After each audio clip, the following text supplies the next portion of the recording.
महाराष्ट्राच्या राजकारणात सत्ताधारी पक्षांमधील गटांमध्ये मतं बदलत असल्याचा दावा आता जयंत पाटील यांनी केला आहे. पाटील म्हणाले, कोण कुठल्या होडीत बसलंय हे कळायला अवघड आहे. यामुळे विरोधक आणि सत्ताधारी गटांमध्ये परिस्थिती अधिक गोंधळात टाकणारी ठरत आहे.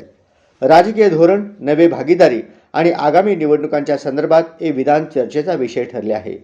पाटील यांच्या स्पष्ट विधानामुळे राजकीय वातावरण तापले असून आता पुढील घडामोडींवर सर्वांचे लक्ष लागले आहे. राहता राहिला प्रश्न आमच्या सुहास बाबर साहेबांचा.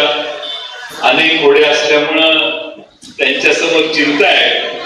त्यामुळे नदीत लई घोड्या असल्या तर शाण्याने काठ सोडू नये. त्यामुळे कोण कुठल्या होडीत बसलाय याचा जरा कळायला अवघड असतं. त्यामुळं आता ही आमच्याकडची लई गेली.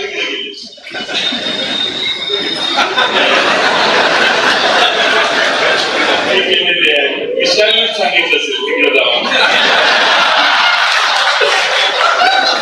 मला डाऊट आहे विशाल काय कधी करेल.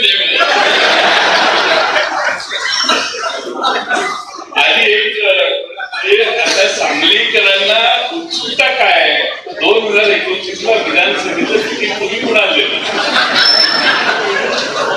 जाऊ दे,